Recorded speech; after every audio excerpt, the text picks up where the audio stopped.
Hey gang, and welcome to the channel. This is Film Director Reacts, and as you see by the title, this is Everglow's La-Di-Da, and I actually really like Everglow. I think that they are killing it. They're one of the new up-and-coming bands who are going to give the top people a run for their money, just for their concept and the way their music is. Super good. I'm a fan. But first, let's run the intro. My name's Paul Leach, and I'm a writer-director in Los Angeles. I've been interviewed by such publications as The Huffington Post and the New York Council on Cultural Affairs. I've worked with Emmy winners and Oscar winners, and the feature film that I directed went to Cannes. In this series, we break down footage from the point of view of a film director, and we will stop often to look at shots. If you have not seen this video or this footage before, please go watch the whole thing all the way through, because again, we stop all the time and then come back here and break down the footage together with us. So again, guys, if you have not seen this music video, please go watch it on the official YouTube channel. Watch it all the way through, because we're going to stop a lot and dissect the video. So go watch it there first all the way through, then come back here with us, and we're going to dissect the video from the point of view of the film director. So let's check this out. Everglow's La-Di-Da, and action. This kind of reminds me of Frank Miller, like a old comic book where it's black and white, sort of like that. That's the word I'm looking for, sort of like that. It's gonna come to me, that kind of gritty film noir style, where the rain is coming straight down. I actually like those shots. It's almost like, I almost feel like this is the beginning of a Batman movie.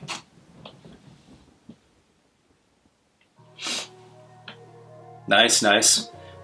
Very soft lighting on these girls. Like, here, check it out. Notice how soft they are right around the edges here? They're really diffused. I think I've diffused a little too much. These girls are really pretty. When you usually diffuse people, it's for beauty lighting to kind of soften out their features. They could have taken more hard lighting. I think with how gritty this rain is and the scene is, they don't need as much diffusion. But they look really pretty. Which girl is this? It's been a while since I've seen Everglow. I can't remember who this is. Okay.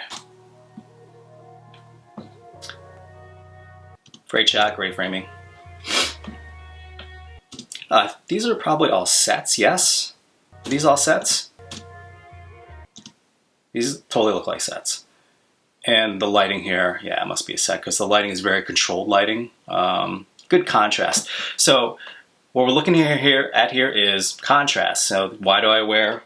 Oh, I didn't wear dark shirt clothes today. You caught me. I was actually gonna wear, I'm trying to wear very dark clothes to contrast this white in the background so I stand out. Everything's in the laundry though. Dang it. I didn't prove my point. You get it though. EU, she's my favorite.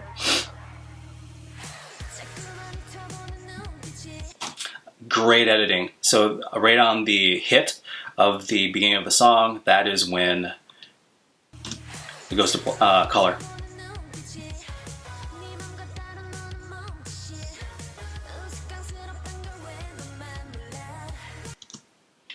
That's obviously green screen, black and white, where they color things afterwards. This is, I like these sets. The purple is probably from the lighting, and if you go back here, I like how just vibrant and dramatic this is. So I know one thing with Everglow, I've noticed with Red Velvet, is they won't always just blast them with light and things. Sometimes they will use very atmospheric cinematic lighting for dramatic effects. So instead of these girls being blasted with light, it's more dramatic.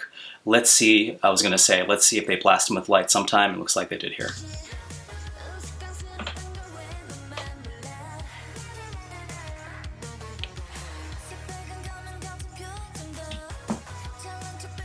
I noticed this girl, Aisha, she gets a lot of, like, she's usually the first or second person singing. I thought she was the rapper, though. I like this push through right here. That's nice. You can't, it's hard to do this, like, with an actual car, so you can more do this, obviously, on a sound stage where everything's green screened.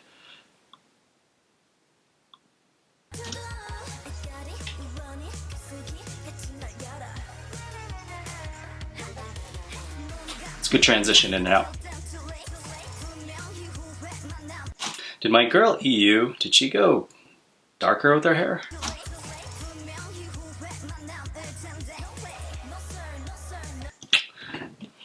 She never gets enough lines.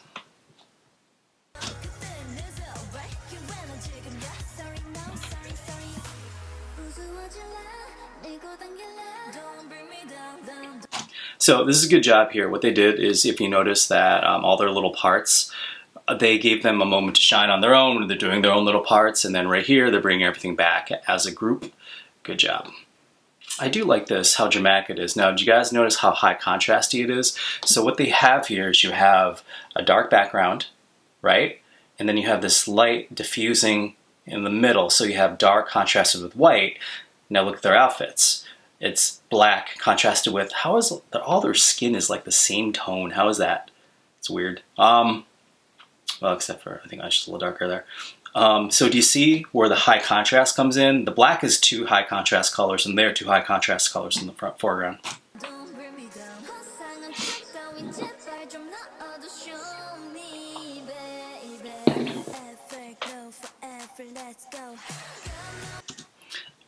So they brought back this part on Sharon's part.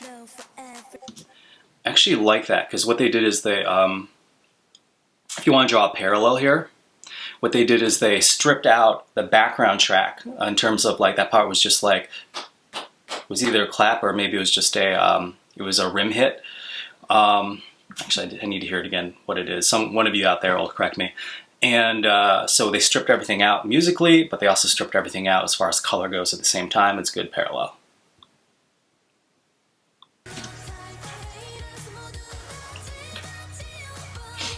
Typical pushing and pulling out, very K-pop-ish. Guys, what is this shot right here?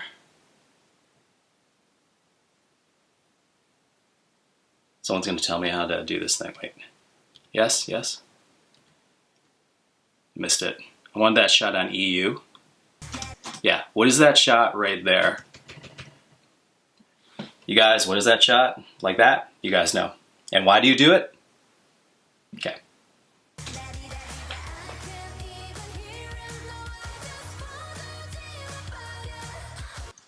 They have a good designer. They're doing the same, like this red is the same color as this red car, the Ferrari.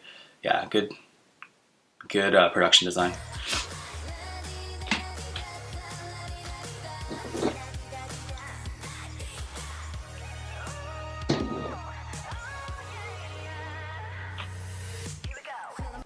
I noticed these two girls are usually in the front for dancing, Mia and EU. Have you guys noticed, this song is kind of, have you guys noticed the song is kind of, it's a very 80s synth heavy. It sounds like a late 70s, early 80s song. It's sort of like this really retro, like throwback. It's pretty cool. And there's my girl EU. Let's see what she has to say.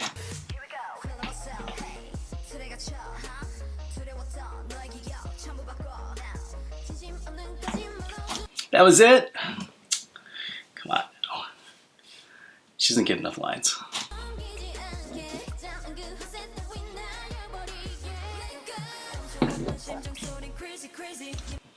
So, great. They picked a really small space for, I think it's Aisha in here, and it's really, that space frames her. So sometimes you want to have things feel wide open, bring epicness. This, that you really create sort of a frame with where she is, super good. Are those laser lights going at her? What the frick is? Is she getting shot? I mean, there's a laser light right on her head.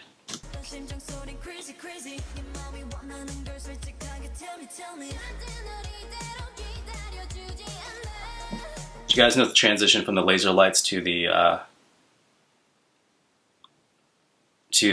background spotlights? Laser lights, spotlights. You guys notice that?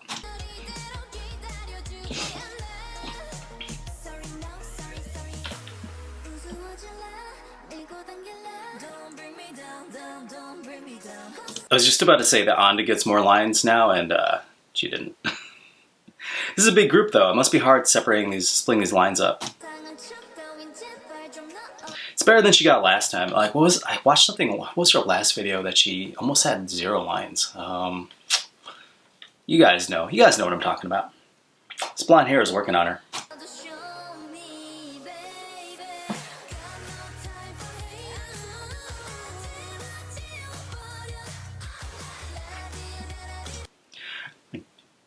Totally digging this like 80s synth sound. It's pretty cool. Here's their second big set they have, and it's that cityscape. And so I'm assuming that on top of these buildings is where they shot all the things earlier. I think the city in the background is just obviously a matte painting, and these are just all flats, obviously, in the studio. And a lot of times these flats are just flats. They're not even any tops to them. Like any roofs, but I'm assuming there are roofs to them, and that's probably where they shot all the beginning parts. I noticed that a lot of K-pop videos, they actually will reuse the same set many times, just different locations of that same set. It's actually very good economy of space. Like, it's a very frugal, smart way to use space. Now they're throwing in more black and white. So this is the second time the chorus is coming through. What I really would like to see, I'd really like to see sort of something else changed. Like, they've been doing a pretty good job of that in their other videos. So we've heard this all, we're getting used to it now, we've normalized things, so let's see what they do to kind of up the stakes in this video. Good shot on Mia, good framing. I wish she was a little more to the left or a little more to the right. You guys know why.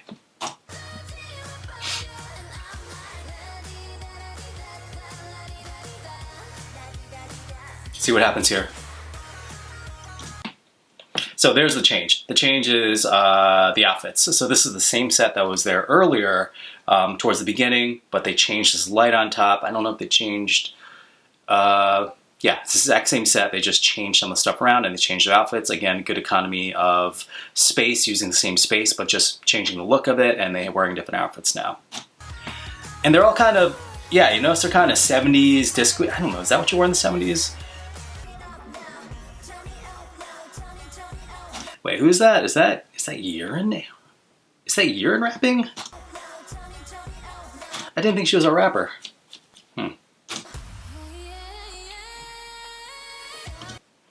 It's either, it could be a jib or it's a crane arm, but it's in the studio, and I'm assuming it's just a crane that's just swinging and tilting over top.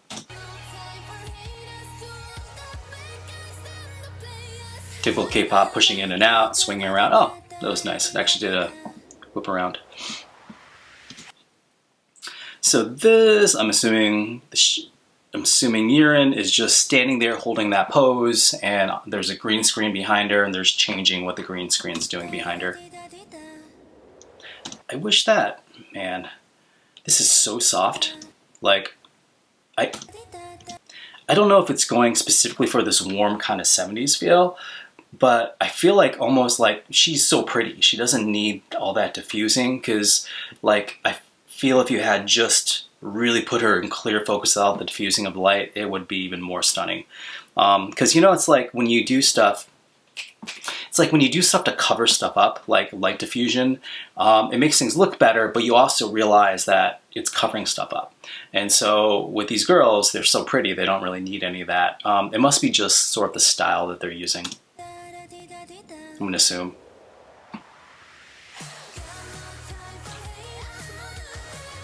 See, that would have been a great time to switch it up. So here she's falling, and then you go back to the color, which is great. That would have been a good time to do something completely different. Like, I know they focused in on, what's the girl's name who's the main singer? It's not Sung Hee, it's she.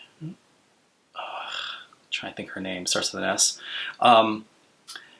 It would have been good to have more of the group. So you go from one person. It would have been good to have her singing with everyone in the background with her, because you go this contrast of a single one shot, go one shot to a 7 shot. So to really hit the impact. They did good with changing the color, but to have more impact, it would have been great to have that 7 shot.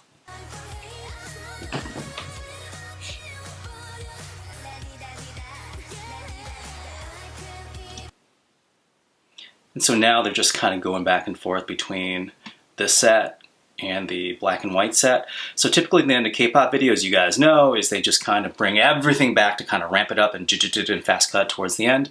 Let's see if they bring that. So if they do that, we'd see the first stage, which actually is this stage here with the that light in the background, but the first outfits. We would also see the cityscape of them dancing in it, and maybe we'll see the car again. Let's see what happens.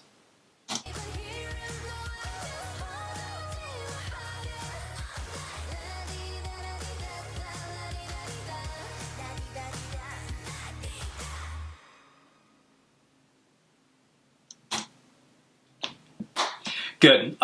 Really like their stuff. Everglow is one of those groups that I think had such a strong start. It's like they have so much like going for them. They have a really strong, powerful girls working in the group. And I like this song. The song is different. It's not like this hard-hitting like their other stuff. It's more of a, it's still upbeat, but it's got that retro kind of 70s, like 80s synth sound, which is cool. I like that. I like that. I like that they actually mixed it up a little bit and did something different than normal. So guys, for Everglow's La-Di-Da, super good. Everglow's right up there in my favorites. It's really, they're rocketing up there for me. It's a wrap.